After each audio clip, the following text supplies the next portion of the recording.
Ya yang pasti kalau nanti ke Mangga 2, lu nawarnya nggak kayak orang gila. Ini adalah bagian kedua dari episode mulai dari awal. Minggu lalu, Leo bercerita tentang bagaimana ia membangun bisnisnya dengan cara-cara dan pola pikir yang menarik. Kali ini, Leo memperkenalkan konsep proses. Konsep yang diusungnya dalam membangun brand industri yang membuatnya menjadi salah satu market leader di kategori makerspace.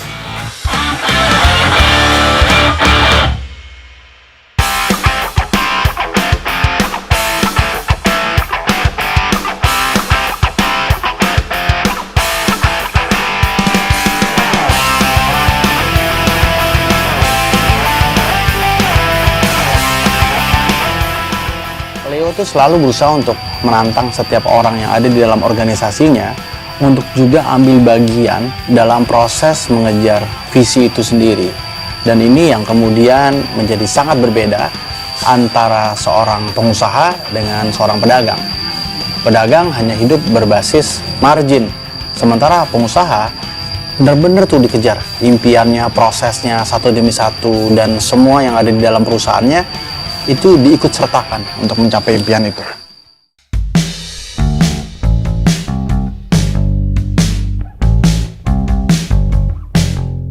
Jadi emang lo bagi jadi woodworks, metalworks. Iya, ini kan empat pilar kita nih. Kalau misalnya lo lihat kan di sini ada woodworking, Ya. ada metal, Ya. ada leather yang banner merah ini kan. Oke. Sama ada surface. Jadi 4 pilar itu yang menjadi basis dari proses-proses workshop yang ada di sini. Ya kan semuanya didesain berdasarkan itu gitu. Jadi mencakup salah satu bidangnya. Kayak ini kan kita lihat metalworks, ya jelas lah mesinnya seperti apa. Kalau kita lihat woodworking juga ya mesinnya seperti apa. Kalau di sana ada finishing gitu kan. Contoh kayak misalnya ini, ya kan ini produk-produk kayu kan pasti butuh finishing. Ya. Kayak banyak anak-anak yang even produk design semester 7 nggak ngerti cara ngamplas kan. Oh. Ya itu yang menurut gua kan sangat-sangat ya memalukan sih kalau buat gua sih. Memalukan lah ya. Masa lu bisa bikin barang, bisa mendesain barang di 3D, tidak bisa mewujudkannya, dan apalagi nggak mengerti basic fundamental dari teknik finishingnya. Padahal kan ya kita selalu ngomong gitu, maksudnya finishing itu penting apa segala macam. Ya cuman ngomongnya doang. Banyak yang nggak bisa beneran. Banyak yang nggak bisa, nggak ngerti. Terus dia hire tukang aja basically. Iya, hire tukang aja. Jadi itu kan menggampangkan proses berartinya kan.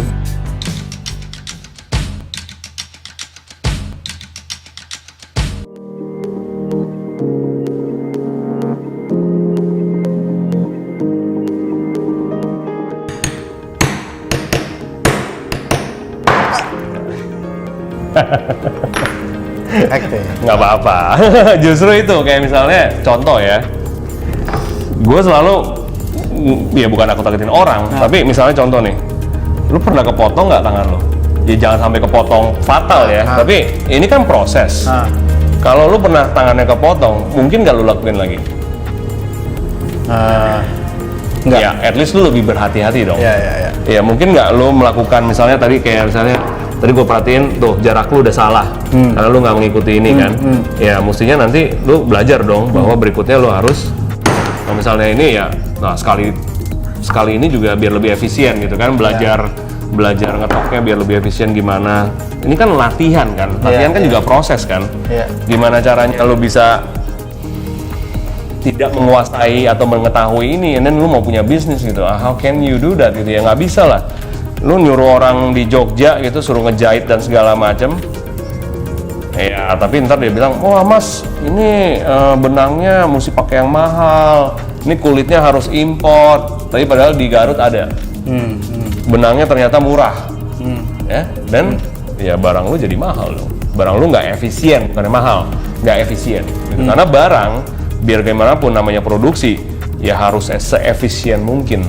Even barang-barang premium yang mahal-mahal di dunia ini, kalau gue kasih tau lu marginnya, mungkin lu ya Gue tahu margin. lu tahu kan marginnya kan? Tahu. Berapa kali dari harga Iyalah. intinya kan dia tetap harus seefisien mungkin walaupun dia jualnya sama harga. Sebenarnya itu salah satu keuntungan dari memahami sebuah brand kan. Betul. Lu ngerti proses brand dan Yes. lu bisa create margin as Value ya kan? gede as lo mau sebenarnya Betul, kalau lo betul. kapitalis. gitu. Kalau lo udah pantas juga sih menurut gua sih. Bukan masalah kapitalis juga. Lo pantas nggak untuk minta margin sebesar itu gitu. Kalau lo nggak pantas, ya customer juga nggak akan respon gitu. Dia bilang lu siapa? Iya. Ini barang lu mahal tapi gua nggak percaya sama brand lu. Ya lu siapa gitu kan. Iya. So it's all process. And by the way, yang premium itu biasanya kan since 18 berapa gitu. Ya lu umur baru 2 tahun lu mau sama dia, ya mana bisa kan gitu. Vuitton 1850 gitu kan. Exactly. Gitu loh. Kadang-kadang orang kalau suka compare, gue juga tunggu, stop dulu. Why are you comparing yourself to these people gitu? They have gone through so many things yang lu belum go through gitu kan. Jadi bukannya gue bilang lu nggak pantas, tapi memang betul lu belum nyampe di sana gitu. Lu bisa speed up the process. Ya. Kalau zaman dulu mungkin butuh 100 tahun. Ya, exactly. Sekarang mungkin butuh 50 tahun. Ya. Karena Tetap aja lama, tapi lama tapi bisa di speed shorten up. process. Iya. Gitu loh, pakai teknologi. It's perfecto. It's really perfecto. Exactly. So ya, seperti inilah yang kita Ya. maksud dengan belajar proses dan menghargai dan believe in the process di industri makers. Once lu udah bikin begini lo ngerjain, lu juga nangis bombay kali ya ketika barang udah harga 50.000 gitu ya. Ya yang pasti kalau nanti ke Mangga 2, lu nawarnya nggak kayak orang gila. Iya. Udah gitu aja dulu. Artinya apa? Lu tahu diri kan. Iya, Ntar kalau misalnya lu mau pekerjakan orang, juga nggak menghargai dia gitu maksudnya. Lu lihat dia capek gitu kan, dia sampai sakit badannya segala macam. Ya lu gajinya yang pantas dong.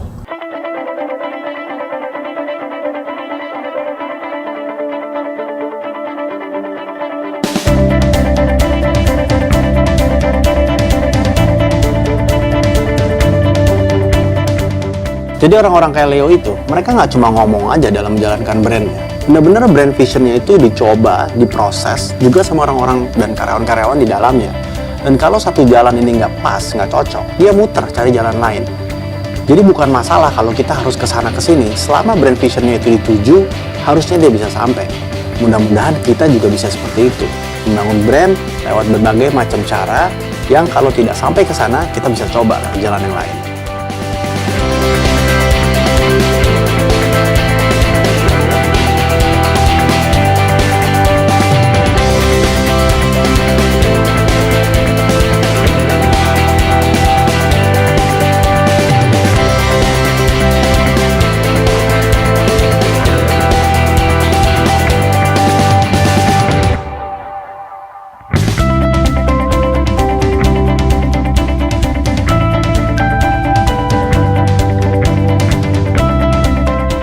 Please share, subscribe, dan like program ini, kasih masukan, kasih ide bagaimana caranya supaya program ini jadi tambah keren.